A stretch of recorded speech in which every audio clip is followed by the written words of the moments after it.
Here we go. Hello, folks. Welcome back to the Britt, Kanawha, West Hancock Athletics Podcast. Dan Kroll here. It is October 29th, 2024. This is episode 120. And this evening, I have one of the best female athletes to come out of Britt High School in Lisa Hiscocks, now known as Lisa, and I didn't even ask the pronunciation of her last name, Loecher, I assume. Yes, that's correct. Embarrassing on my part there. I was going to ask you that before, and I'm like, oh, if I butcher my guest last name, that's not good. So Lisa Loecher, Hiscocks, a 1983 Britt grad. Cool stories besides her athletic history. Her sons have had some success in athletics we'll talk about in the punting world on the football field over in the Pac-12 and then also at UNI up at Cedar Falls. So we'll talk to Lisa about her sons as well. So welcome, Lisa. Thank you. Thanks for having me. You bet. I'm pretty excited to get going here and talk about back in the late 70s, early 80s of playing athletics at Britt High School. Before we do that, though, I got 21 sponsors tonight. So as I was telling Lisa off air, a lot of good money pumping into the Sanger Legacy Fund. A lot of good stuff happening with that, especially as we go through another deep football playoff run and all the other things through the community and the school. My lifetime sponsors are Levi Non-Trucking, Window World of Mason City, Doug and Kathy Zool, Pritchard's Auto, Ewing Funeral Home and Monument Company, Triple B's Food Trucks, Swenson's Hardware, Zach and Chris Schlugger, Nick Schmidt, Kelly Real Estate, the Britt Car Truck Bike and Tractor Night Cruises, and Mojo Productions. And I just gained a new lifetime sponsor today, and that's Mike Muth Welding out of Britt. So thanks, Mike. Those sponsors give $400. They're automatically on every episode that I do, whether they're ones I've had scheduled out for months like this one, football playoff episodes that hopefully come up and we do a lot every year. Sometimes I'll do a bonus episode like the 1952 Kanawha team we threw in there last minute. They'll always be on there. So if you want to be a lifetime sponsor, let me know. It's $400. That money all goes to the Sanger Legacy Fund. My other sponsors tonight, I have Trulson Auto Parts, Daniel's Auto Collision in Charles City, Jeff and Becky Nielsen, Lehmann Family Dental in Clear Lake, Jay Hiscock State Farm Insurance, and Britt Food Center, First State Bank, and Tractor Tuesday. And if you're not familiar with Tractor Tuesday, that is the company that is doing an NIL deal with Ryland Barnes, Iowa State football player from West Hancock. They are doing 10 episodes, and then every time someone goes to Tractor Tuesday and registers with the link tractortuesday.com/Sanger Legacy Fund, the Tractor Tuesday Foundation company will also donate $1 to the Sanger Legacy Fund for every person that registers. So check that out. Sanger Legacy Fund, as always, gives to the West Hancock Hall of Fame. We give scholarships to seniors. We support anything in the community and the school that needs funding that they don't have funds for already. If you want to go to sangerstrong.com, you can do that and give to the Legacy Fund. Or again, if you want to sponsor the podcast, go ahead and get a hold of me. Way back when segment, 50 episodes ago, episode 70, 3 generations of Smith wrestlers. That'd be Paul, Ted, Kellen, and Teague. And then 100 episodes ago, episode 20 with Rod Barkema. He was the head coach of the Kanawha boys track teams that won state titles in 78 and 79. All right, here we go with Lisa Hiscocks Loecher, episode 120. Lisa, tell everybody who you are, where you're from now, what you're doing, your job, family, all that good stuff. All right. Well, I recently retired. This is my second year retired from education. I was in it for, I think, 36 years, actually 3 at Britt, West Hancock. And then I moved to I moved to Cedar Falls, but taught in Jessup for the next 19 years in middle school. Pretty much taught everything in middle school. I don't believe I taught 8th grade math. I had a middle school endorsement with a science minor. And then I became the middle school principal for 17 years. Part of that time, I was the middle school principal, AD, and special ed coordinator. Finally, we grew enough that I got rid of the AD and the special ed coordinator. So that was a good deal for my family. Yeah. But during that whole time at Jessup, I was the track coach for for the 33 years, which was head girls varsity, which is kind of interesting because track definitely was probably my worst sport. So if any of my former track runners from Jessup are hearing this might not be such a, I think they believe somehow I was a pretty good track person. So could be Did a you little tell them reality coming their way. some fabricated stories maybe throughout the years, or no? Yeah. Well, we did have some good athletes, and they were classmates, so I figured I'd just throw myself in with those. Yeah. So, but yeah, currently I do a little sub teaching. In the summer, I do some mowing for my neighbor who has some properties. So that kind of keeps me out of trouble during the summer. And in about a month here, I'll be delivering seasonal for UPS, which I Nice. really enjoy. Everyone's really happy to see you. You have your package and they leave you little treats and stuff, and they're very happy to see you. So that's been kind of fun. So I call myself a little semi-retired. I just kind of do what I feel like doing, and that's about it. Yeah. What years did you teach at Britt? I taught in 1987, the fall of 87 until the spring of 1990. Okay. Was that at the high school? I taught first grade, and actually it was in my grandmother Mavis Hiscocks taught for a long time at the Britt, and I was actually in her old classroom, which was, I think I have like 50 some cousins, 55 maybe, and so I think I rose close to that top of the totem pole there. So, yeah, so that was. But 1 year was plenty for me of the little ones, and then I went to 5th and 6th grade for the last two. So you're in the Britt Elementary building, all 3 Yeah, years. Yep. yeah. I've said on many of these podcasts, I loved that old building. I don't know if from a teaching perspective, you're like, oh boy, this old rickety building, but as a kid, it was a cool place to go to school, and always Oh yeah. enjoyed everything about that building. Well, I definitely didn't have to worry about getting my steps in, that's for sure. Because Yeah. we're up on 3rd floor. But yeah, I had really really good memories of teaching there. Had some really close friends, Kathy McCauley, which you've had on your Yep. podcast. Her and I got to be really close. But that whole staff, Hugh Carter was my boss, so we had just a really good time. He was a really good boss to work for too. So it was fun. Yep. I'll always tell people, thing with him, every kid got a birthday card every year from that guy. Is that same fish on the front card, but every year you got a birthday card. Happy birthday, Dan, from Mr. Carter. Yep. Kept those things for years. I might even still have a few in the closet somewhere. He just little things like that. As a teacher now, I try to keep in mind, like, little things go a long ways. And sometimes you don't realize how much that means to a kid or their parents. And yeah, a lot of good memories there at Britt Elementary. But yeah, my wife's a first grade teacher. I have no idea how she does it day in, day out. I do 4th grade, and that right now it's a kind of a tougher year for me. And I was like, oh, imagine if this group was in 1st grade and I had to teach them. That would be, oh. Yeah, I think you definitely find your niche when you're an educator of a group that you really really enjoy. And for me, Jessup, I taught. I really enjoyed the 7th grade. They weren't the old, 8th grade's the oldest, so by 2nd semester they, you know, become different people. Yeah. And then the 6th graders are a little immature, so yeah, they're barely. I love that 7th grade. So yeah. I did 7th and 8th grade and a little bit of 5th and 6th grade for about 8 years, and I think I found my niche in 4th grade because I don't think I'd go back up to the 7th, 8th grade ranks right now. Yeah. So what Hiscocks clan do you belong to? Who would your parents be? So my parents are Bonnie and Kay. Okay.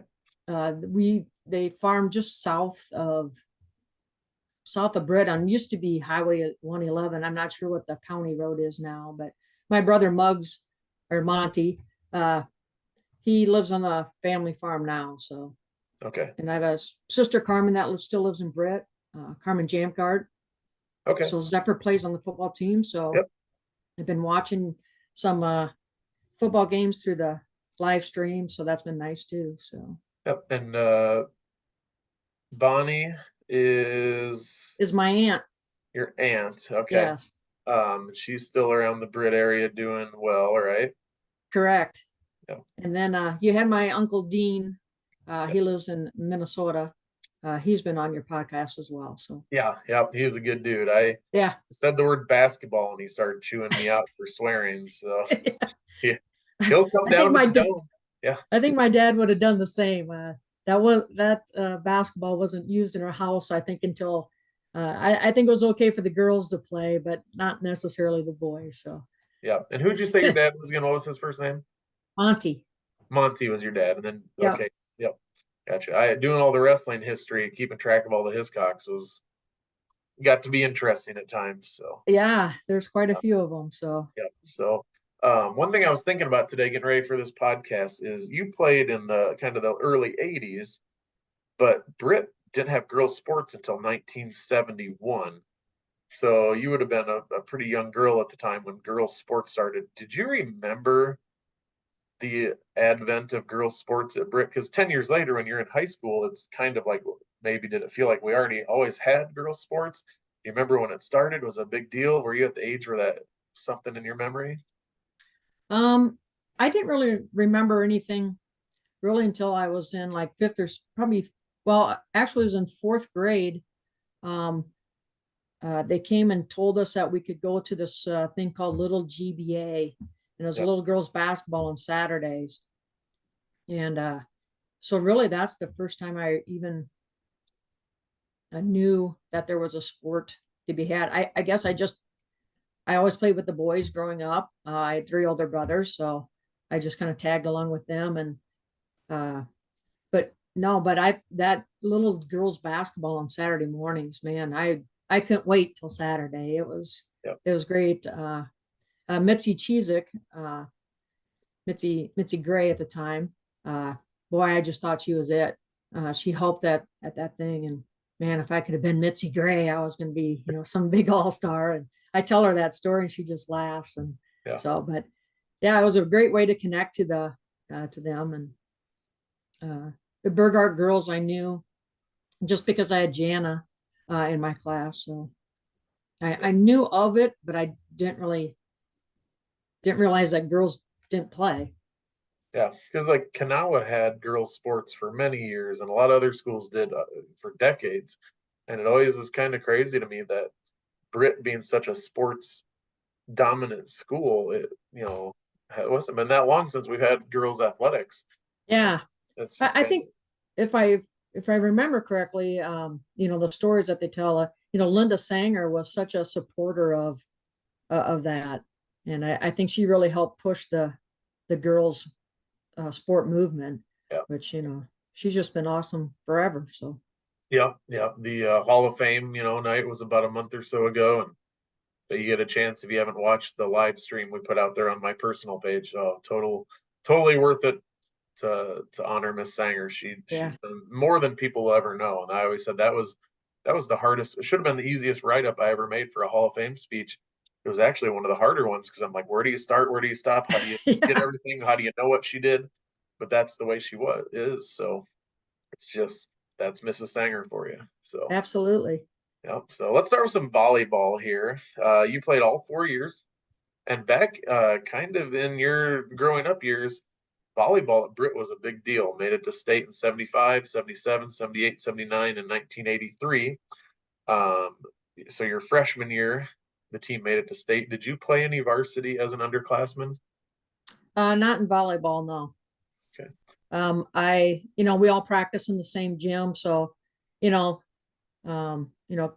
Carrie Wallen. I just remember her spiking pretty hard and coming to our side of you know, our side of the gym quite often.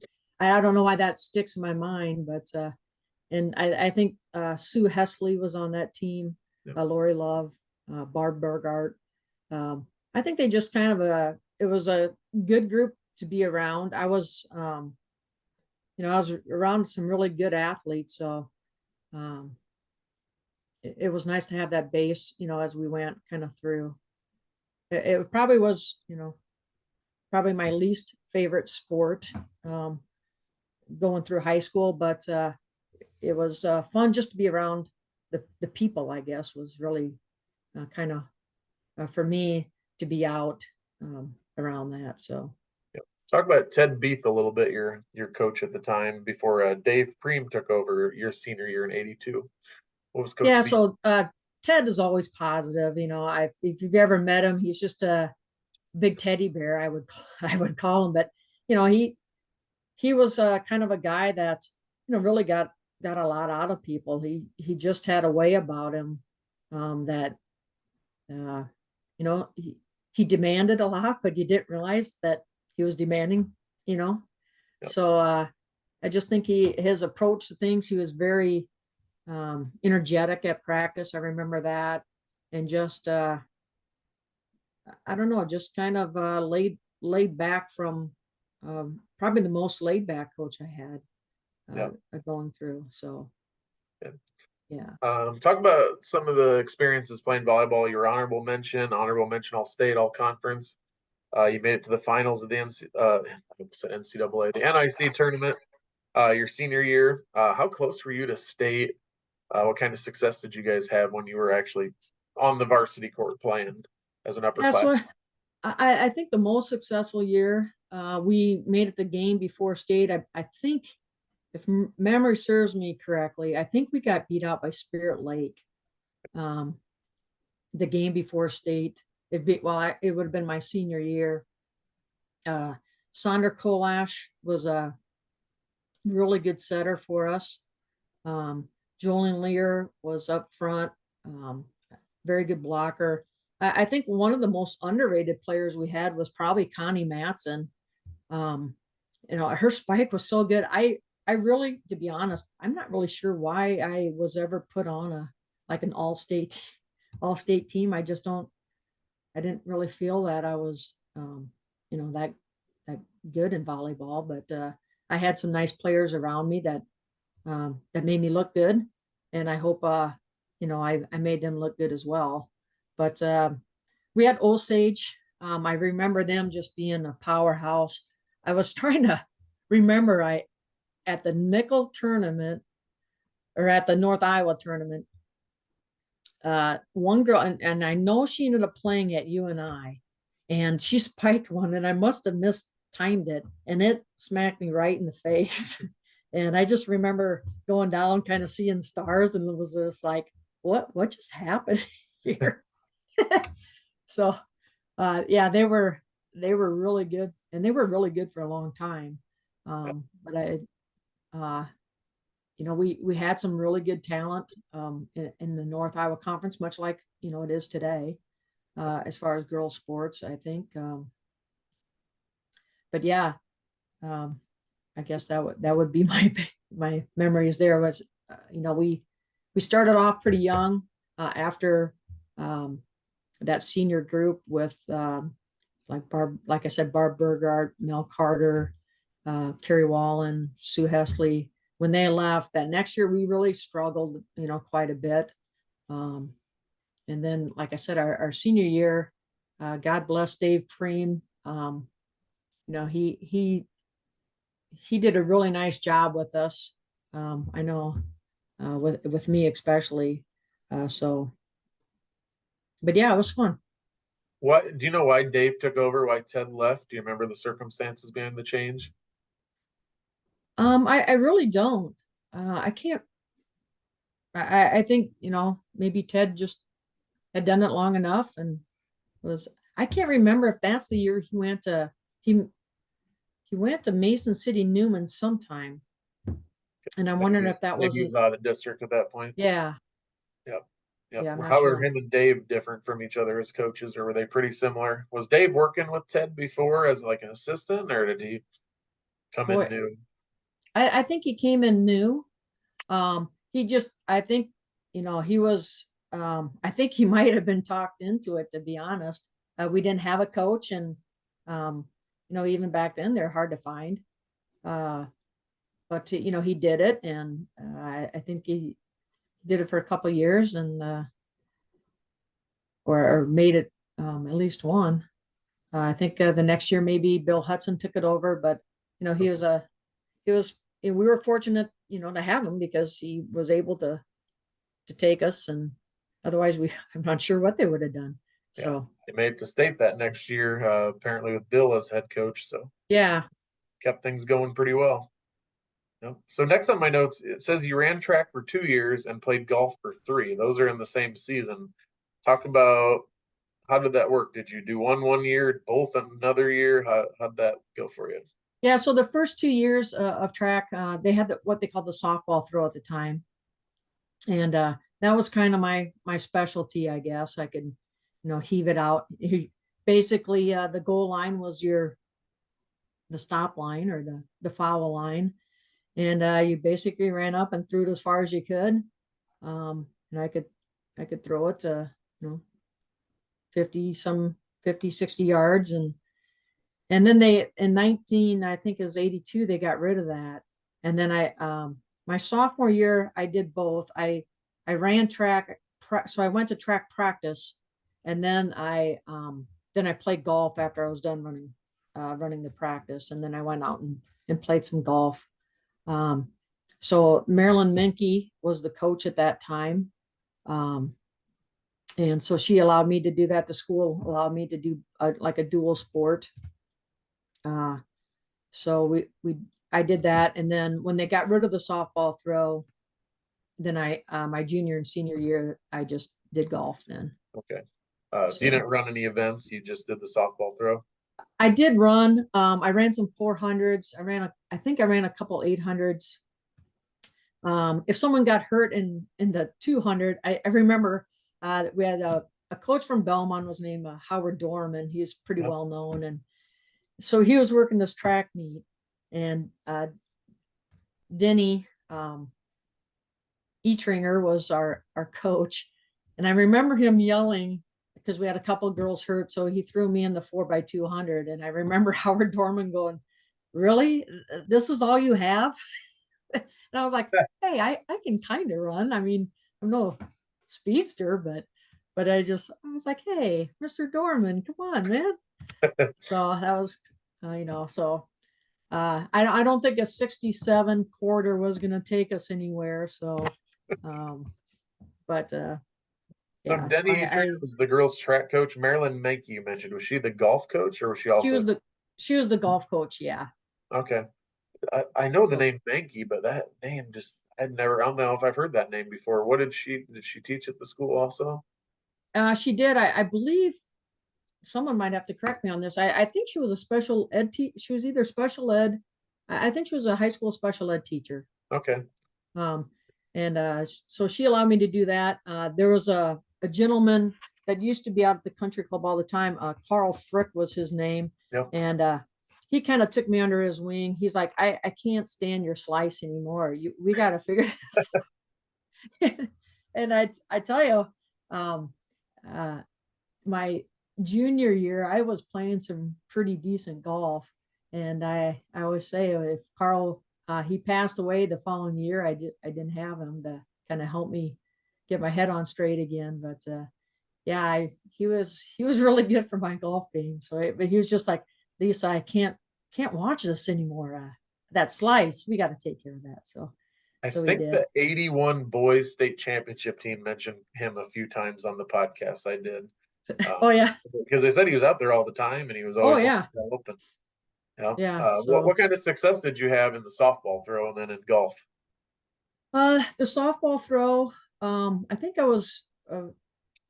know I was runner up both years. I don't think I ever won it Runner up in the softball throw the conference in the or conference. Yeah, yeah. I never did make it to state in that. That's kind of, but yeah. How So about golf? Did you make it? golf, I won sectionals. I believe my sophomore year I won sectionals, and then my junior year I was the runner up at sectionals. In fact, I think it was my junior year. We were playing at Hubbard Radcliffe. And I think I was winning it by 3 or 4 strokes going into the last hole, And yeah, the slice came back. I went out of bounds. I think I ended up with like a 10 on the last hole. So pretty much choked that one away. But Then you got back to the golf course and Carl had to. Carl probably was like, Lisa. Thought But, we worked on that. yeah. How about your senior year in golf? Senior year in golf, um I know I didn't. I think I just placed outside of the at sectionals to move on.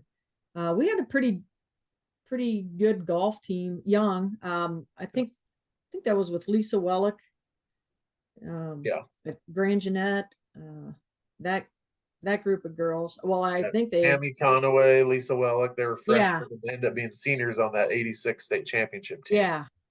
Yeah. So we were at least starting to be competitive then, which was nice. Tammy Birchka was another good golfer. She golfed quite a bit with me. Well, she golfed all 4 years, and she had a nice golf game as well. Joni Fangman was another one that was in my class that shot pretty well too. So you said Marilyn Menke was your coach. Bob Grangenet was the coach on the 86 team. Did Bob ever coach you or did you always have Marilyn? I always had Maryland. Okay. And So he was the boys coach at that time because he mhm. also won that state championship in 81. Then did he end up doing boys and girls for a while? Do you remember? I don't. He might have actually. I know my brother Mike was a golfer. They made the state golf meet with Bob Grangenet as his coach in the 80s, in 1980. I remember watching that, but Yep. So he probably eventually did both, sometimes with schools and money. That yeah, ends up being, I'm the golf coach for boys and girls, and grateful they decided to switch golf back to the spring after they made that decision to move it to the fall. I don't know if you keep up on things still, but they were going to move boys golf from the spring to the fall and split the boys and girls up. And then enough people complained, and the state moved it back to the spring before they even put it in the fall. So oh, good. yeah, That would have would have messed really up. killed small schools. That would not have been good for Yep. us. Yeah, it would not have been good. I have a lot of kids out, and a lot of them would have to make the choice between football and golf, and that's a tough deal. So Yeah, yeah. I'm glad. Well, good. Yep. So softball is one of the sports you really excelled in. You were first team all conference in 1982.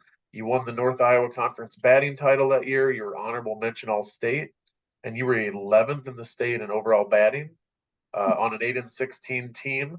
And then your senior year in 83, you guys improved to 12, 12, and 1. You were first team all conference, but then the papers, I really couldn't find much else about your senior year. Assuming based on your junior year, you probably had a pretty good senior year. What do you remember about playing softball? Softball, I really enjoyed that sport. I don't. My eighth grade year, as you go into your freshman year, so end of your eighth grade year, you can play. I was fortunate enough to play. I started at catcher my eighth grade year with the varsity, um, and just really fortunate to have upperclassmen kind of take me under their wing.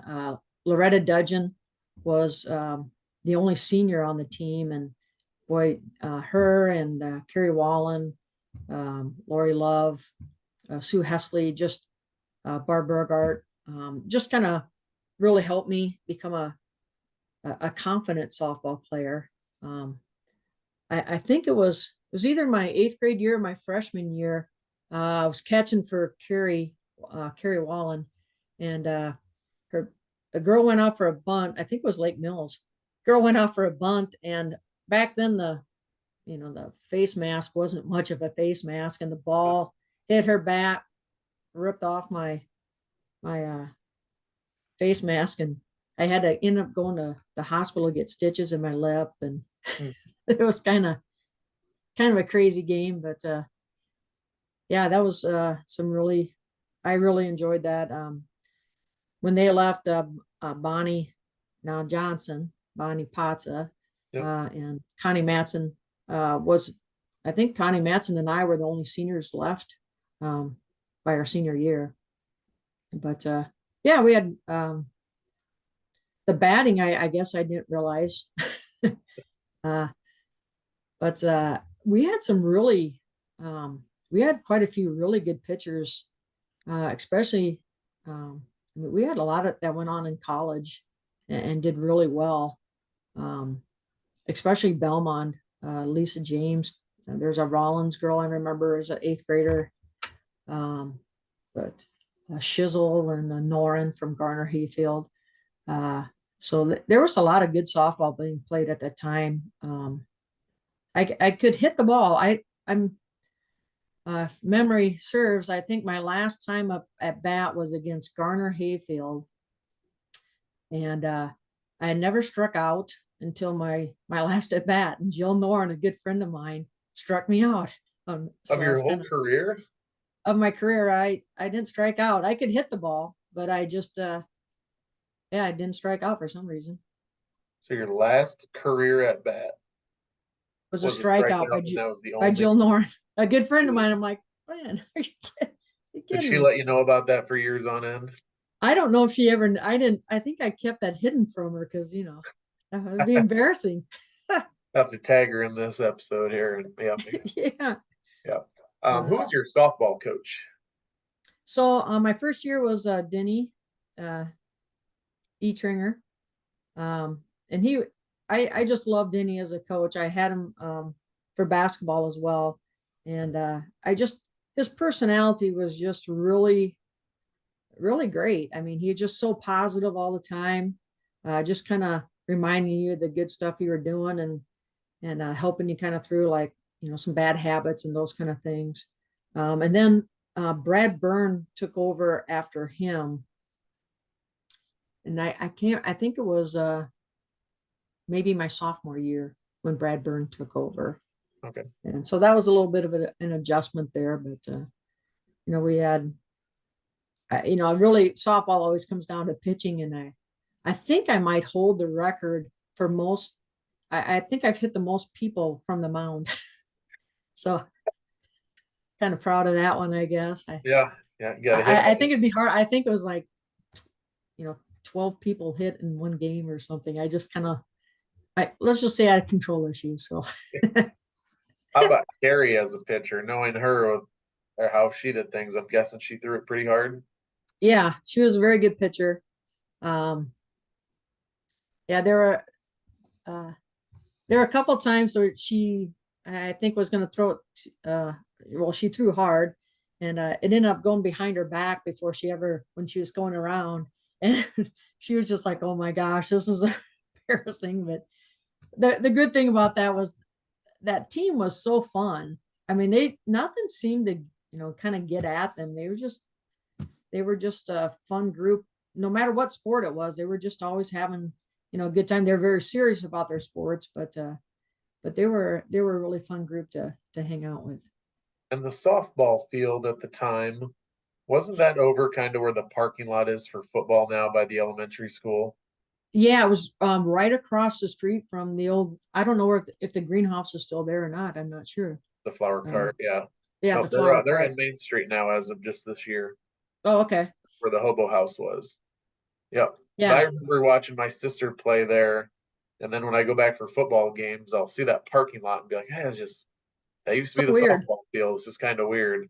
Yeah, Yeah, one out towards the cornfield, and yeah, yeah, that's a little different now. So yeah. yeah, and then Progress, I guess. basketball is kind of your sport. That people most I think remember you for. Your freshman year, you were part of the 1980 state championship team in Class 2A. Talk about that experience of maybe Carrie Wallen and those girls that you've already mentioned were kind of the upperclassmen and the players on that team, but you were still in the program in high school at the time. Talk about winning that state title. Yeah, it was, boy, talk about getting a community together. We would go, and before we even entered the parking lot, I mean, the gyms were full. Um, it was just, it was really awesome. Uh, During the season, Tracy Reinhardt and I were the two freshmen that were on the team. Tracy got in, especially towards the second half of the season, our freshman year. Um, she got in quite a bit, but the deal was the starters, their job was to make sure that a subs got in. So they needed to be, up by 20. So Yeah. luckily they, they So you really got made some. that happen quite a few times for us. But Did you get any playing time then as a freshman?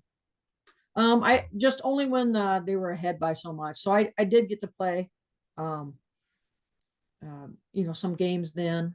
Um, I think I got in for a few seconds the first time at the state basketball tournament during, at that time we had one that's 2A state champion. It's the only year they did it. We won the 2A, and boy, you talk an explosion of people that just running on court and getting a little crazy. It was just so fun. At that time, you went down for the week. They had breakfast with all the teams there. You had your own window um, at a store downtown, had all Brit stuff in it, and That's cool. it was just, yeah. I mean, and then of course the pageantry and the whole thing, just walking through the Hall of Fame parade, all the state champions that they bring out on the court. It was just really fun. I remember Mrs. Sanger was great getting Tracy and I out of trouble. I think Sheila Pritchard might have been um, in with us. We were jumping on the bed to see if we could jump from one end to the other. And once, and of course, the bed breaks. We're just like, oh no, like Hudson's going to kill us.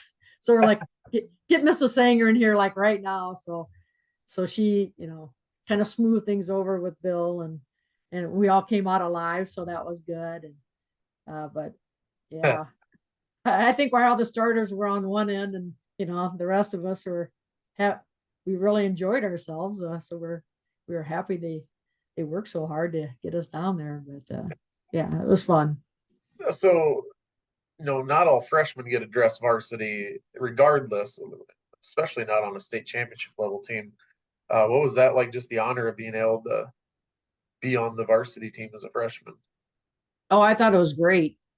Um, again, uh, just the workings within the locker room were, now as a coach, kind of looking on the coaching side, looking back to how things were kind of run. Um, Boy, just you couldn't have asked for a better atmosphere as a freshman. I mean, the welcome. I mean, they were just so good to us. The team really was. There wasn't any kind of, sometimes there's a little animosity, and maybe there was. I don't know. They sure didn't. I didn't feel that at all. I felt very part of the team. So that was, but just practices were tough. It would get heated. So I mean, there was no sloughing off during practice, and you stuck your nose in there and got down to business. And but it was still, there's still some kind of fun about it. I think you were starting to mention about that year at state they did where the 4 state champions played in a mini tournament afterwards, Yeah, where we play like 2A played 4A, 1A played 3A, and then the winners played and the losers played. yeah, You we get ended up getting fourth in that. I'm trying to, I know we played, trying to think who we played first. I can't remember. I'd have to look off the top of my head, Yeah. but yeah, that's a little different too. I don't know if they've done that much at all since. And Yeah, I think it was that was the only year I think they did that. yeah, And I probably have to ask Carrie there in Britt, but if I thought that I thought Estherville might have won that game against maybe Des Moines East. I can't remember, or if that was the second year we went down. That might have been when that one happened. yeah. Talk about Coach Hudson a little bit. You mentioned just having a good atmosphere and practices were tough. What made him so good at what he did? I think he demanded such discipline from us. Everything from, all of us had to wear our socks at the certain you had to wear them up. There's no, you know, one girl wearing it, clear above her calf, the other one wearing it down my ankles. There was none of that. Um, we did everything it was a team. Everything was about team. I remember, when you left the locker room, it was spotless. Even if it wasn't spotless before we got there, it sure was spotless when we. So I think the attention to detail was incredible from him. Um, I think too that with Coach Coach Etringer, I think he was a good um, assistant. So when we needed a little more maybe love, he was kind of there to, we could air our grievances maybe, or he'd just say, just listen to what he's telling you, maybe not the voice that he's telling you in. But for me, Bill was great. I needed discipline a little bit. I was maybe a little bit of a hothead at the time, and so we he kind of, do you want to play or not? So it was like, okay, I better get it together, kind of thing. But I just think attention to detail and just really there. I guess I never felt like we would ever lose. I don't know if I just didn't. I don't know if that was from being around the seniors as a freshman or as sophomores when, everyone was like, oh, Britt's going to be depleted because we had so many good seniors leave that team my sophomore year. But I don't know. I just didn't think we were supposed to lose, so we just didn't. Yeah, because 80 was the championship year. 81 was your sophomore year. Do you remember what your record was roughly that season as a sophomore? Our sophomore year, we lost one. We didn't. So when Tracy Reinhardt and I, our sophomore, junior, and senior year, we were never defeated in conference play. Okay. Our only losses were the game before state, our sophomore year, and our senior year, a game at state our junior year, and then Algona Garrigan beat us during our junior year as well. So I think we had 4 losses during So your that stretch. sophomore year, you're a game from state. How close were you guys to winning that regional championship game? I think we were within. I think we were within 5 points. I think. Okay. I think it was. Gosh, I think it might have been either Central Webster. That might have been my senior year. I think it was Hartley beat us. Hartley Melvin, Yep. and the score was 38-43. Okay. I remember them stalling, and we just we didn't respond exceptionally great to that. Yeah. Yeah. And then your junior year, 82. I kind of called this season in girls basketball of Britt and West Hancock kind of the forgotten good season. Everyone knows 80, and more recently 2011 and 12, 2019 and 20, just because it's more recent. A lot of times people forget about that 82 season because it didn't end in a championship game. And it's been enough years that, just some people don't know about it. You guys made it back to the state tournament just 2 years after winning the title with Kerry Wallen and that group in 1980. Talk about that junior season and making it back to state. I was really, I mean, that junior season, I really enjoyed our sophomore season was probably the most fun because there wasn't a lot of expectation with what we were doing that year. Yeah. So I think the success we had that year was just like, oh, wow, I guess we did pretty well.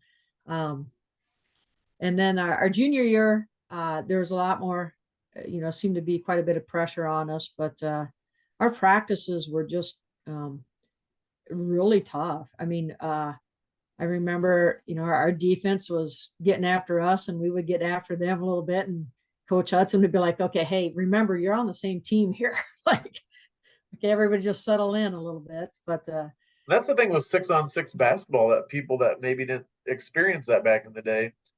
now with 5-on-5, you have to work together offensively, you have to work together defensively. Back then, it was like almost two teams within one team per se. Yeah, it really was. Presented some challenges. Yeah. And, just getting the ball up court, our guards, we were really fortunate because we had Jolene Lear.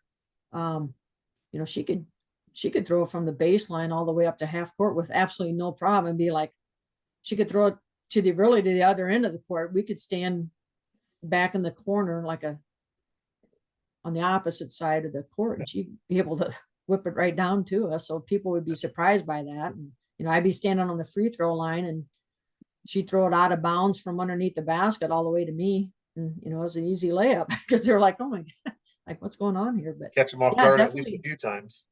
Yeah.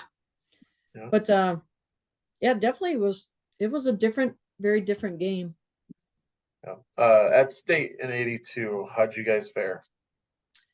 I think we ended up losing by, I think it ended up being 5. We were, I think, within 2 or 3 with maybe a minute or so left, and we just didn't get the job done. But again, it was, you're still there all week, which was nice. It's disappointing because we had, like when Tracy and I went down, we felt you know, the whole experience. It was like we won it. Yeah. The holding the trophy. And that year was, we wanted to win it all again, and we had the team to do it. We believed, and things just didn't happen that way. But sometimes hard lessons in life, I guess. But sometimes things don't go your way. So. And like my brother's team made it to state at North Iowa Buffalo Center in 2012. They win the sub-state game. Everyone's going nuts. It's a great time. The whole week leading up to the state tournament, it's pep rallies and all sorts of things. And then in my brother's case, they got beat by 25 points, and by about the end of the second quarter, you're like, we're not winning this game. And it's like that Yeah. whole week lead up to the tournament, and then in a matter of like a half hour, it's pretty much all right. That was we're done. So Yeah. it's a Well, different experience than that 80 where you guys were in it that whole week and playing for a championship. And it's still great to be there, but man, it just feels like an abrupt kind of end to it. And you're like, well, big lead up and boom, over. So yeah. And we really thought we had the better team. I know I didn't shoot very well. I don't remember anybody else, but like I think one of your podcasts said you always remember the ones you lose, yeah, instead of the other ones. And yeah, I definitely remember not playing an overly great game, but that's frustrating. You get that, your goal is to get there, and then not to perform it. There's something about getting beat when you're playing at your peak performance and you're just like, wow, they're just better than us. yeah, But there's something about getting beat when well, gosh, if we would have, especially me, I was like, if I would have played half of what I could have been playing. yeah. So We it play is, them 10 times, we beat them 9, but they just happened to get us that one time. yeah. But Do you that remember who abrupt it ending was? is correct. Like you said, you've experienced all the way to the championship game, and then to get beat out that first round, I was like, oh, that one, that's a stinger. Yeah. So Do you remember who you played in that first round game? we played Harlan. Harlan. Harlan. Yeah, Okay, yeah, it's a little contrast in school size nowadays. yeah, Do you yeah. They remember were. how they ended up doing that week? Um, I don't. No, I think they won the next game because we were like, oh, So then they went to the championship at that. yeah. And then they lost. They ended up losing, but Yeah, yeah. oh, Sometimes that makes that worse. Sometimes it makes you feel a little better. Like, well, at least they didn't stink it up the next game. And then it's like, yeah, well, we're really not as good as we thought. If they at least go farther, you're like, well, at least we lost to a team that made it to the finals. yeah. Yeah. So going into your senior year, what did you do to get ready? You're a 4-sport athlete, essentially 5-sport athlete. Um, what do you like back in the 80s? I mean, nowadays it's year-round training sometimes for these kids, and they specialize. were you in the gym a lot in the off season, or was it just whatever season I'm in is what I'm doing? Yeah, well, for basketball, I just really love to play it. So we always had open gyms. No, then you had so many weeks you could only have the gym open so many weeks. So, but a lot of pickup games at the elementary school had basketball courts, Yeah, and so there's a lot of pickup games. You know, you'd ride. Well, I lived on a farm, so I'd either drive in or ride my bike in to get in those games. But I played a lot against the boys uh, growing up, and I think that really is helpful. It's just such a quicker game, yeah, uh, playing against them, so your decision making gets a lot sharper. And then just a lot of shooting. I would ride my bike up to the high school and shoot a bunch of shots that in the outside hoops that they had. And then, I heard that Pete Maravich dribbled on his bike. So uh, they had paved the road towards my house. So I was like, oh, I could try that and see if I could do it. I was no Pete Maravich, I'll tell you that. did you try to spin the ball on your finger for an hour straight like you did in the movie? Yeah, Yeah, someone I think dared I to made do it that, like just two use all his seconds and it was fingers. over. Yeah. Um, Because nowadays, like I said, there's specialization. There's kids just, AAU tournaments every weekend. They travel countrywide to go to tournaments. It's just nuts. Yeah, Back then, you guys played all this, 4 or 5 sport athletes, but if you want to be good, you still got to put the time in. yeah. Six We too. at Jessup as the AD, I hired now I just forgot his name, Harold. He was a coach at Vinton, Shellsburg for a long time, or Harold Shepard was his name. And he had won a couple state championships, and he always said, I wish they would never have these AAU things because I just have to break all those bad habits they get into. If they would just come to the gym with me for 15 minutes a day and leave the other alone, I'd have all state athletes everywhere. So Yeah, I don't yeah. know. And I've heard stories too of like these, you're paying the money to go to those AAU things, and the people benefiting from it are the coaches in the leagues.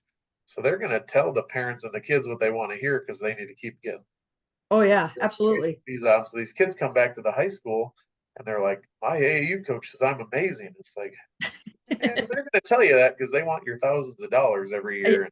Exactly. It's So it's not a perfect system, that's for sure. Um, yeah, yeah. So your senior year, you guys were 24-1. Like you had mentioned, you really didn't ever lose a conference game. It was just deep playoff, games and games at state. Again, you were one win away from state.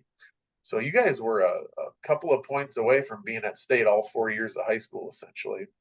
You won the yeah. conference again, first team all conference, first team all state. How close were you guys to state your senior year, and how tough of a pill was that to swallow, not making it back? Yeah, so our senior year, we got beat by the team that we beat the year before. So Central Webster, we played our junior year and senior year, and then our senior year, they ended up beating us to get to state. So uh, I tell you that you work so hard for that chance to play again, especially I think since we were a little disappointed in our outcome our junior year. um, that was a really hard pill to swallow. That Yeah. we just didn't make it back um, after waiting all year to try to get back there. But again though, our community was just amazing. Um, when you're, I think my brother Monty got turned away in Fort Dodge because there was no more room. I mean, people would show up an hour before the game. I mean, my parents were leaving before I even went to the bus. I mean, it was like crazy. I mean, it was just, I tell people like, no, there was like no room, and like a 4A gym, there wasn't any room. And they're like, you And gotta be kidding me. I'm like, how do no. you properly warn that school that's hosting?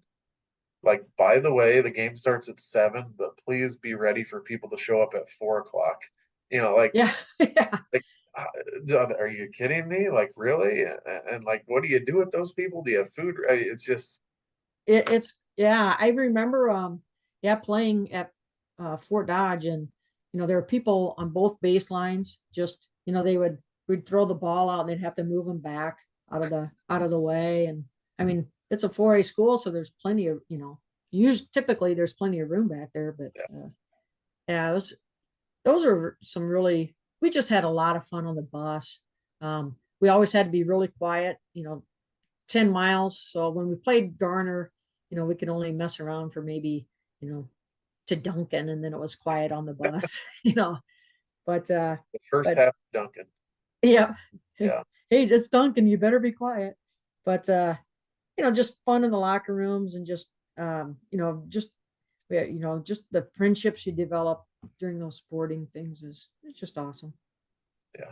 So I've been told you were obviously very competitive person. Took your winning seriously. There was a guy inside the walls of West Hancock, Britt High School at the time, who was also very, very competitive. Bob Sanger. I don't know if you've heard of him. Did you ever get roped into any ping pong or pickleball games with Coach?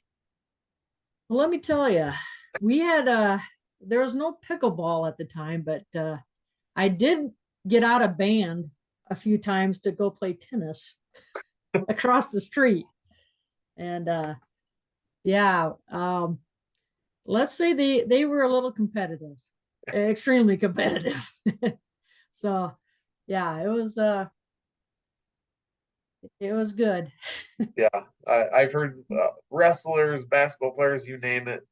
If there was some kind of a competition to be had with him, he wasn't going to let you win. It was like, it's 8 o'clock at night. We better get out of here. I finally got a win over you. It's just, he Oh didn't yeah, want to lose to anybody.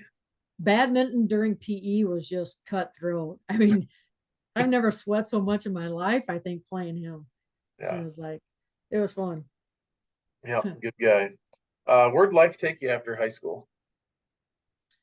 Um, After high school, I went to University of South Dakota, um, and I ended up transferring after a year there to UNI. I was going to try to play basketball, and then I had a partial scholarship to play softball, but I ended up not doing either, really. And but that was okay. I think I was ready to be done. I think with athletics. I did intramurals and that, but that was about it. So Did you yeah. ever regret not giving it a shot? Not. I guess not really. I mean, well, until my kids started, kind of going, but it's just a lot more time. Um, and I don't know. I just kind of lost a little competitive spirit, I think, when I left high school. Yeah, you hear that a lot when you're not with your buddies anymore, not with the coaches you grew up with, and the community. It's like sometimes you get to us this random. It feels like a random place at a college, and you go, why bother? Like it's just who are Yeah, all these people, and I think that's more yeah. common than people think. So But yeah, I enjoyed. We played a lot of intramurals. We had when I went to UNI, we had a really fun athletic a floor. So we would dominate flag football, and yeah, we would play 5-on-5 basketball. I don't. I mean, we would just. We had a couple girls that played at Cedar Rapids Kennedy, who are good, and actually, um, trying to think the Catholic school in Davenport, Assumption. Mater Day, is it? Clinton, no, Clinton Mater Day. They Okay. went to the state tournament actually when we were there, and so they were on our floor too. So we had a lot of good basketball and Yeah. whatever. So it was fun. Cool. You talked about your sons. Luke, your older son, became the punter at Oregon State. That's well, I would say a Pac-12 school, but the Pac-12 is not really a thing Nothing anymore. anymore. How did that end up being? How do you end up at Oregon State, and how do you do? So yeah, it's kind of a crazy story to be honest. So he went to Kirkwood after high school to play baseball. He was recruited to be a pitcher, um, and he threw his arm out uh, after the first year, so he never really got to get on the field, baseball field. And so he was kind of punting in the backyard. He was home over, I think it was Easter break and punting. And then he kind of told us that, hey, I don't want to go back to Kirkwood. And, I'm watching him punt in the backyard. And I told his dad, I said, golly, he'd probably make a pretty decent punter. And he goes, well, I kind of do want to punt. And so I was like, well, it's been, almost 2 years in before he punted again. But we went to this. So that was in May. He comes home and says, I want to be a punter. I'm like, well, I don't know how that all works, but I don't think you can just become a punter. So I went on the internet. I Googled, punting academies or punting, whatever, and camps, punting camps. And this Cole's kicking camp came up, and it's Jamie Cole. He used to play for Iowa State. And he has this, it's for punters, kickers, and long snappers. And he gives private lessons. And I said, well, let's go do a private lesson to see if you're college. I don't know what a college punter looks like, So we signed up for it, and he spent about 4 hours at this camp. And at the end, you actually talk with, they film them, they kind of break it down. And so you get 15 minutes at the end with Jamie. And so we're like, we just want to know, can he punt, or at what level, kind of where are we at? And he goes like, Luke, where have you been? And he's like, well, what do you mean? He goes, well, why aren't you punting already? Like you said, you're you finished your freshman year. Where were you? And he goes, well, I was playing baseball at Kirkwood. And he goes, you baseball players.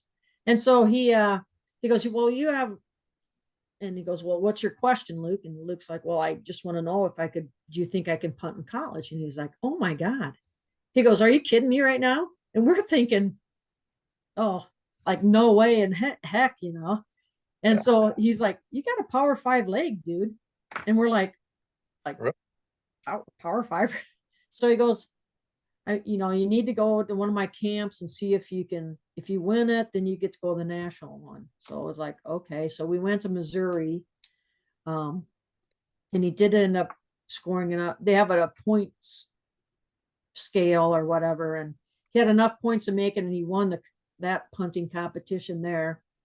And so we're at the national, and he ends up being fourth. I think there's 167 punters, and he ends up fourth. So I'm thinking, well, geez, maybe he actually does have a pretty good leg. So we're coming back home from that, and Oregon State, one of their punters decided just to focus on baseball. He now plays for Orioles at Rashman. Anyway, their other backup punter got busted for selling coke and heroin, and so they were down to one punter. And this Jake Cookus, who's the special teams coordinator at Oregon State, knows Jamie Cole really well, and he goes, Jamie, it's like July. Do you have anybody with a D1 leg? He goes, I just had this Loecher kid from Iowa. He's really raw, but he's got a big leg. I have this baseball kid from Iowa. Yeah. And so one thing led to another, and the stars aligned, and we got a phone call from Oregon State that his admission was accepted on I think it was 2:00 or so on a Monday, and he was on a flight Tuesday morning, the next morning at 6:00 out of Minneapolis. Jeez. And the funny thing is I have a friend, Tracy Reinhardt, who I played basketball and graduated with. She lives in Portland. So I call her up and say, hey, Trace, my kid's going to be flying into Portland. Their coach can't quite get there to pick him up. Can he stay at your place until we can get him to Corvallis? And she goes, well, when's he flying in? I'm like, well, tomorrow morning is to land about 11:30 noon Portland time. And she goes, well, my kids go to Oregon State. I'll just swing by and pick him up. And like, how much luggage is he going to have? I'm like, well, he's got a backpack. She goes, yeah, we can find a room for a backpack. Because Ron and I ended up taking his stuff later in our suburban, whatever. But she's like, yeah, I'll pick him up. And so she picks him up at the airport, takes him, and she's going to drop him off at the football center and the football building. And she's like, I'm looking at Luke and going, oh, maybe I should go in with him. He looks a little nervous. So she spends the entire day with him. She gets the total tour of the place. She, the whole shebang. And she's like, it was awesome. My kids have gone here for, X amount of years and I've never known half the stuff that was even at Oregon State. So, so yeah, so he ends up going out there and he was the backup punter. So that was in 18, so with 2019. He was the backup punter his first year out there, and then COVID hit, and we're watching ESPN, and we're watching the Oregon State game, and the starting punter at that time, he kicked like I think it was like maybe a 13-yard punt, and I'm like, oh, maybe they'll put in Luke, haha. And all of a sudden, the next time they punted, I'm like, oh my, that's not the starting punt. I think that's Luke. And we're like, oh my God, he's going to actually punt. And so he ended up punting and hit a 52-yarder and turned the game around. So it was, he never relinquished it from there and ended up having a really nice career at Oregon State. So this will be the bragging moment, I guess. He broke a 56-year-old punting record for net yards in a season. He finished with 47 point yards per punt. Nice. And then also he holds the career punting average at 46. Nice. And he was a finalist for the Ray Guy Award, Yeah, which is like the Heisman Award for punters. correct. Did he get to go to Yeah. any award ceremony or anything for that? No, but it was with Oregon State was kind of cool when he first got there. I think they won 2 games, and then his junior and senior year, they ended up they played in the Jimmy Kimmel Bowl his junior year, so he got to play in SoFi Stadium. And then his senior year, they won 10 games. They played Florida in Las Vegas at the Vegas Bowl. Yeah. So he got to punt in some pretty cool places. So. Did you ever go out and watch him in person? Yeah. The first year, I think I went to 4 games. He wasn't playing. With 2020, we weren't allowed in the stadium. Yeah. And then I think I went to 9 games the junior and senior year. So I was flying out here, wherever they were playing quite a bit. So. And the funny thing with that, I mean, that's a long trip, obviously, wherever they're playing, and you're going out there, and everybody hopes that your son never sees the field because that means, the offense gets stopped. And they're not scoring. and what do you see a punter out there on an average game? 4, 5, 6 times maybe, and that play lasts 5 seconds. Yeah. And to be honest, like, nobody really notices the punter if they're doing well, for the most part. It's when they, have that 13-yard punt, like you said, that got them into the game, and and it's like, oh no. Or they get a block, and it's like, it's just an interesting part of the game of football is the kicking game. Same with kicking, like field goals and extra points. You do your job well, it's like, well, that's your job. You don't do it well, and it's like, oh boy. Yeah. So what were your nerves like with all that being said? Every time he goes out there to punt, was it kind of nerve-wracking? Like, it's one of the few times he's out there and you don't do well, your job's in jeopardy, essentially. What was it like that? How was that as a mom? Well, I think it's more nerve-wracking as being the parent than actually maybe playing. I don't know, but you definitely hold your breath and just hope that it hits his foot the right way. And it's a little stressful for that 15 seconds or so, and then it's kind of goes over. But I will say with Coach Smith at the time, now he's the coach at Michigan State, but anything around the 40 on either end, they just didn't punt, so I know Bonnie Patza, who's Bonnie Johnson now, she lives in Kanawha. She went out with me to a Stanford game, and she's like, "What do you mean? I flew out 3,000 miles and you never punted once?" So he didn't punt the whole game. That's So I funny. was like, because I'm like, Bonnie, I think, they're at the 40 on their end. I said, I think they're gonna punt it. And so we're waiting, and nope, no punter came out. So I was like, You were the I'm like, only people in the stadium who booed the coach for not yeah. punting. I'm like, Yeah. come on. I'm just picturing like you guys sitting in the stands. And like if I'm at an Iowa football game and the punter does a good job punting the ball, you clap and you cheer, but you don't go crazy. Yeah. You guys, going nuts, and everyone's like, that has What? to be the punter's mom. Like, Yeah. Yeah. Yeah. They definitely know who you are. It's like, what is Oh, you're Luke's mom. I'm like, yeah, okay. my wife isn't a big fan of our boys playing football just for the sake of injuries. Yeah. And I'm like, babe, we could get one as a long snapper and one as a place kick holder. Scholarships guaranteed for the most part not to get hurt. And Yeah. for Your the brain most part, intact. yep, I think that'd be great. So Yeah. I is can't beat it. is Luke still out in that area, or did he come back home?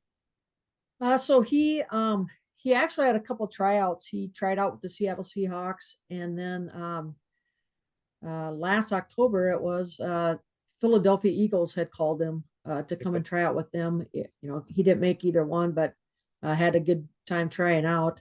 But right now he is a structural engineer in Denver, Colorado. So Yep, cool. kind of halfway home. A lot, at least it's drivable now. Yeah, yep.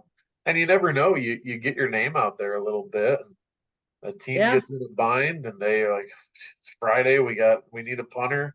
You never know. I mean, does he keep up on his skills a little bit, or is he? I think after that first year, after October, he kind of kept punting, kind of through that season, and then I don't know if he punts or has punted much, besides maybe punting with Kale in the backyard, or Yeah, we have a church up the street here that has a big uh, grass area. So yeah. And what a fun, unique skill to have for the rest of your life. Uh, yeah, I'm a fourth grade teacher, and when I'm out at recess, every once in a while, a kid be like, "Kick the ball, Mr. Crawl," and I'll kick it 25 yards, not great, and the kids are just like, "Whoa!" Like, yeah. you're amazing. I'm like, can you imagine if like your sons were teachers, go out to recess and threw the ball 65 yards in the air about four times higher than any other kid can kick it? That'd be quite the Yeah, yeah. they would. That'd be a talk of the town right Yeah, there. exactly. Those kids would go home. How's school today? The best day ever. My Mr. teacher, Loecher kicked a 60-yarder in the he, air. he killed the ball. It's dead. So yeah, yeah. So your other son, Kale, is currently the punter for the University of Northern Iowa, the Panthers.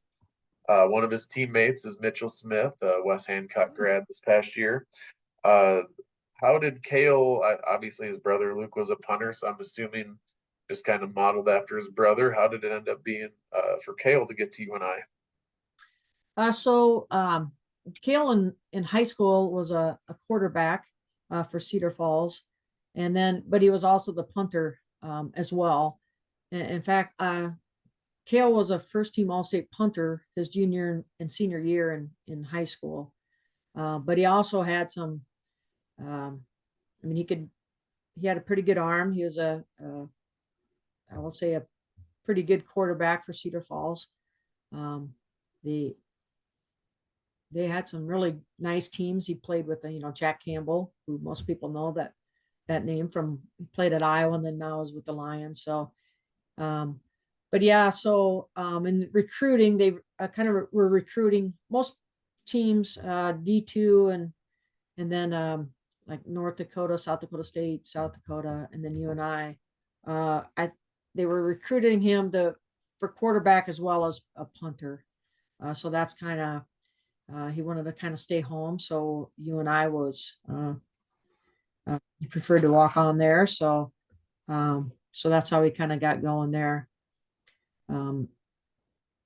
That time he had the 2020, they had a kid from West Des Moines, I think he was punting. And then they redshirted him. And then I guess you'd call it, even though it's like his third year, it's his freshman, redshirt freshman year. He punted he was a starting punter at Air Force game, had really some nice punts there. And then he punted 3 more games. And I was with, so my husband doesn't necessarily like to fly a lot. So I'm like, I'll go to the coast, Yeah. I'll make that sacrifice. So he went to Kale's games while I was going to Luke's games. So yeah, he had some good games, and then he got sick in October. Let's see, it's October of 22, and then he made it back to the team later that season, but he's never been able to win back the starting position again. So okay. So talk about his illness. Like I said, October of 22, just kind of thought it was a cold and just wasn't feeling good, typical stuff, and it turned into kind of a pretty major fight. Talk about yeah, what Kale. so we I went with some my high school buddies. We decided that we were going to all meet out at Tracy's in Oregon. We're going to go to the Oregon State USC game. So we flew out there. Coming back, I always checked, how Kale did punting. And I get home, I'm like, wow, Kale, 36 yarder with that, what's that all about? And he's like, I don't know. I'm just don't feel good right now. And I'm like, oh, okay. So by Wednesday, he calls me at work, and he doesn't usually get sick. And if he says he's sick, he's sick. So he's like, hey, I don't feel good. I think I need to go maybe to the emergency room. So I was like, really? Said that bad? And he goes, yeah, I just have a hard time breathing. And I don't know. I'm just not feeling good. So we went. So they took some x-rays. We thought he had pneumonia. And so he's like, oh, okay. So he calls me the next day. Well, he went to the place on campus, student health on campus, and they're like, oh, you got a bad cold, just take some meds, see how it goes. I went to practice on Wednesday morning. Wednesday afternoon, we went, and they said, oh, it's probably pneumonia. Thursday, he calls me, he says, hey, can you come and get me? I'm like, well, I'm at work. I said, how, you got to let some time for the medicine to work. And he's like, I can't move. I can't get out of bed. I'm like, oh, okay. So I'll be like, I'm right there. I'll be right there. And so they're trying to figure out what's going on with him. Friday, he's feeling better. He's like, Mom, I think I can play. He gets a hold of the kicker at the time, Matthew Cook, and says, hey, I think I'll be out. They'll spring me tomorrow morning. So tell Farley, probably can't punt, but I definitely can hold for you. And so he's like, okay. Saturday morning, I get in the car. I'm driving over by 8:00, and he's like, hey, where are you? I'm like, I'm on my way. I thought I did a pretty good job waking up at 8. And he goes, well, they're going to take me back to the ICU. And I'm like, really? What's going on? He goes, oh, I think they're just going to run some tests. I don't think it's any big deal. By the time I get there, he's like, where are you? I'm like in the elevator. And he goes, well, I think it might be a little worse than they think. And I'm like, well, okay. So I get there, and it definitely, he was, couldn't figure out why his hemoglobin was so low. And finally they did a bronch. They put the thing down took him to surgery to put the thing down his throat and check his lungs out. And he was basically drowning in his own blood. And so I'm watching the Iowa Michigan game thinking, they'll do the bronch. They'll figure out how to get rid of this pneumonia. So I'm not in any kind of panic really at all. And then the nurse comes out and says, your kid is going to we're going to life flight him. to the hospital. Well, first he said, we're going to either take him to Iowa City or he's going to Mayo, whoever calls back first. And I'm like, well, is there like a problem? And then the doctor came out and was like, he's very sick. Like, this is bad. I'm like, oh, Jeez. okay. So I was like, can I ride the ambulance? And they're like, oh, we're flying him wherever he's going. So within a couple hours, he was life flighted to Iowa City, and he basically didn't move a muscle. I think it was 13 days, I think. So one of the doctors figured out what was happening. So he had 6 teams of doctors that went through, and this one guy's like, I actually think I might know what this is. And so once he figured that out, he had quite a few blood transfusions at the time, but they did a plasma transfusion and got a drug in him. And after that drug went, it was like all of a sudden his numbers started, getting back to normal, and sure enough, he came out of it. So Jeez. So he was like, I'm gonna play on Saturday, and then within hours, like life flighted. It was just yeah. So that's yeah, I think he went in at 202 pounds and came home at 150. wow.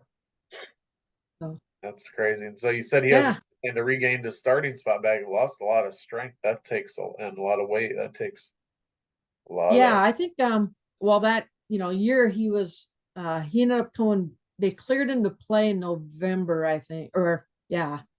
But he really didn't get back to full strength really until this season here. So but the punter at UNI right now is punting really well. So, it's yeah, like as a my coaching as parent, like, gosh, I wish I would, have him punt. But the coaching side of me is like, well, how do you take a guy out that's punting really well? yeah, So, and yeah, it's just what it is. yeah, yeah. Crazy.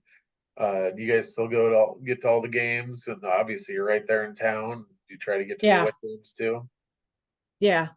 We've done a few away games. We went to Hawaii. Nice. I made the sacrifice and went Yeah, to that. So actually it was it was nice. Luke, the one that punted at Oregon State, we joined or met each other in Honolulu and spent the week there, and we were able to see Kale a couple times. So we took a helicopter ride around the island, and so Kale could see Hawaii. So nice. My yeah, it was sister fun. lives out there and my mom's out there right now actually helping with the kids. And my wife and I, we decided we're gonna go just the two of us this next year, and then the following year my sister retires from the military and she kind of wants everyone out there, and we're like, fine, I guess we'll go back again. Yeah, We'll suck it up. So it's a tough island to keep going back to. I tell you, yeah, yeah, the yeah. sacrifices. I can't say I love the travel of getting out there, especially when we had 2 9-year-old boys with us, but uh, Oh yeah, just we had the, to do the the 2 stop route to save some money, and oh, that's a long day. So yeah, totally the worth it. plane So rides are brutal. yeah, so well, pretty crazy story with Kale. Again, the kid went from I'm playing to on in a helicopter, and I just can't Yeah, imagine the you got to drive to Iowa City while your kid's getting life flighted, and every mile that had just been a tough trek, and figuring out what's going on and hoping for the best. yeah. The Iowa game had just gotten over when so we had to kind of navigate the traffic Oh around yeah, Iowa City, and it was crazy. It was a crazy day. yeah, I can imagine. So, well, we're gonna wrap this thing up here. Thanks again to all my sponsors, especially my lifetime sponsors. Thanks to them and Mike Muth Welding for jumping in as a lifetime sponsor. Next up on the podcast, I have Dave Beech, and then the football coaches' wives. We'll do that after the season wraps up. And then Sue Wood and Kurt DeVore will do a West Hancock Middle School episode with me. Mary Ann Skoglund is a world-renowned traveler and climber hiker.